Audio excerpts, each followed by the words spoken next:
Howdy,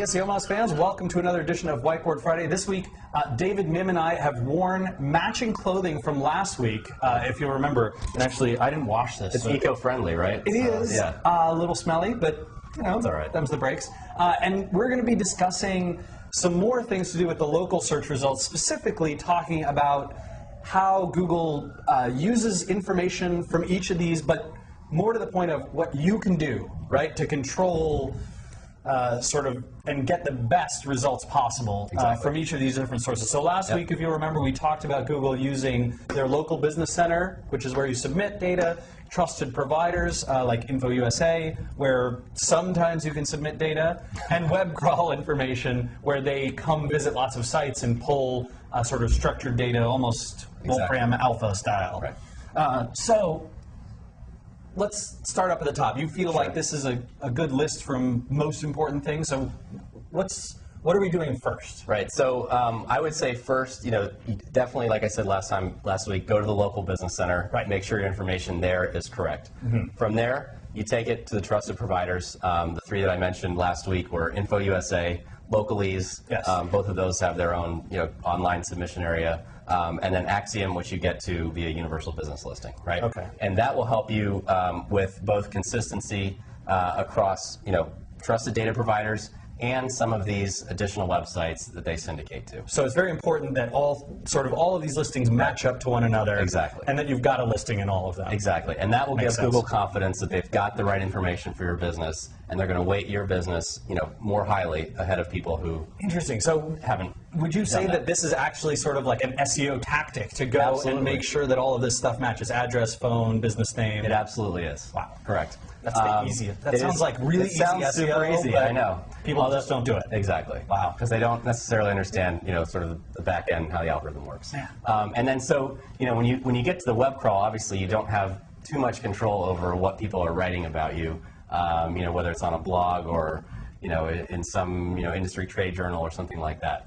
You don't have as much control, but you can do things like searching for your business name across the web, and finding places where you're listed, where either your address and phone isn't showing up, isn't appearing at all. So I could use some advanced searches like SEOMAS minus Pike Street, and then I know that they've mentioned me, but not where I am. Exactly. And probably we wouldn't care, but like, Ben and Jerry's ice cream shop, definitely, they would care. Definitely. Okay. And so, yeah, you want to get, as I said, you want to get your business name associated with your contact information, as many times as possible across the web, and make sure that's consistent and correct. All right. Yep. Do that. So that's step number one, for sure.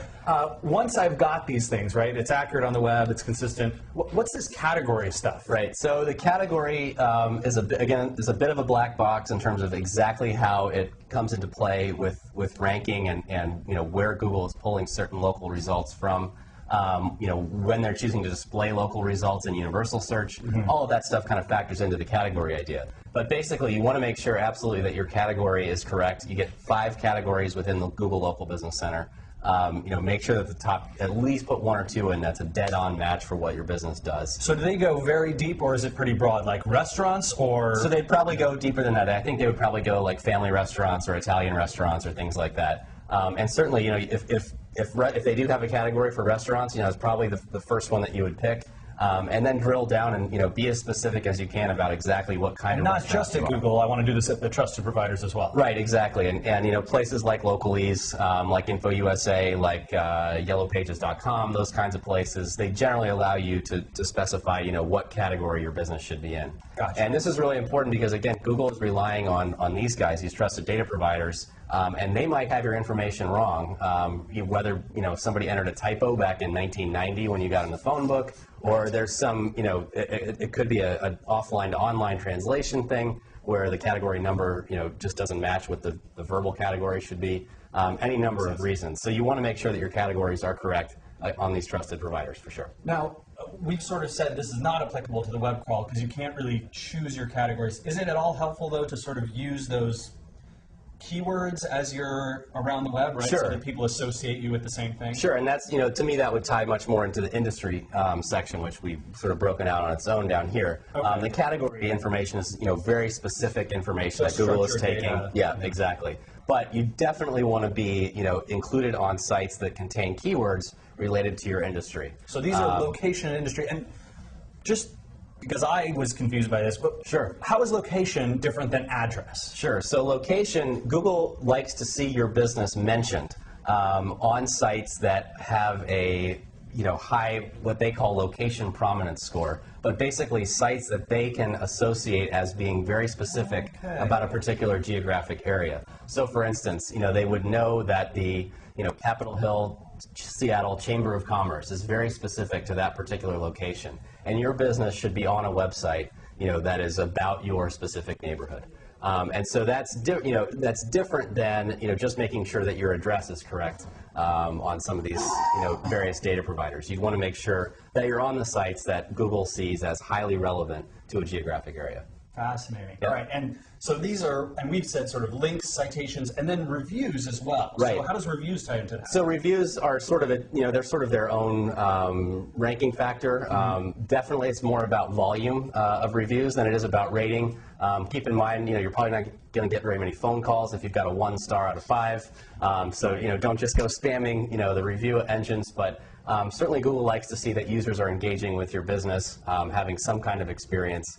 And so they'll look for these reviews on places like Yelp, which may actually fit in the trusted data provider, but there may be specific blogs in your area, for instance, that Google is spidering, where the owner of the blog is going to leave a review about places they visited in the last week. Things like that. Google reviews? Google reviews certainly factor in. Okay. Yeah, exactly. And most people think that they'll probably weight their own reviews a little bit higher than the ones from other sources. Really? Okay. So they might be very important for Google. But keep in mind that there are all of these other local search portals. Local is very fragmented right now, and so to places like City Search or Urban Spoon. Yes, exactly. All of these. All of those places would matter. Yep. All right. Sure. So everyone we're going to list here, but I'm not going to write them all out. Right? There's Urban Spoon. And so the way to know what matters though, right, is to look and see within your industry what Google is showing under the reviews tab in the local business center. So if you do a search, if you're a Seattle restaurant, right, do a search for Seattle restaurants, see what's coming up.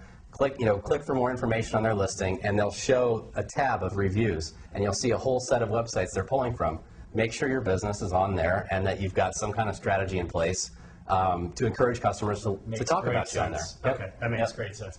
And then the final thing that we've got in here, the industry segment. Right. What does that refer to? So this is similar to, in a way, it's analogous to the location segment, which is, there are certain sites that Google looks at as being highly relevant for a particular industry. So, if you're an electrician or a plumber or something like that, and you're in the pipe fitters union number 719, right? And they've got a website and they've got a listing. They've got a listing, of all the businesses in their union.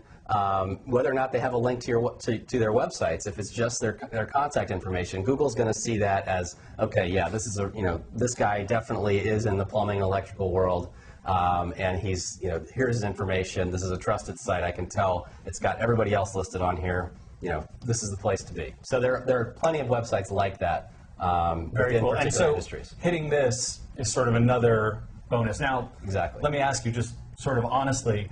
When you work with companies, can you start just tweak these things and get better results? You don't need to grow links. You don't need to. Yep. Wow. So in local search, I like to use the phrase "citation is the new link" in local search, where it's all about making sure your business name and address are consistent as many places as you can. And the more consistency you get across all of those sites, which, as you said, it's a very basic SEO tactic, but nobody's really doing it.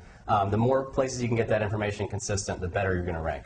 Very, very cool. Yep. Well, David, we really appreciate you coming here. It was my pleasure. 2 weeks in a row. Yeah. Just terrific. Thanks Thank you again. very much. Yep. And everyone, we will see you next week for another edition of Whiteboard Friday. Take care.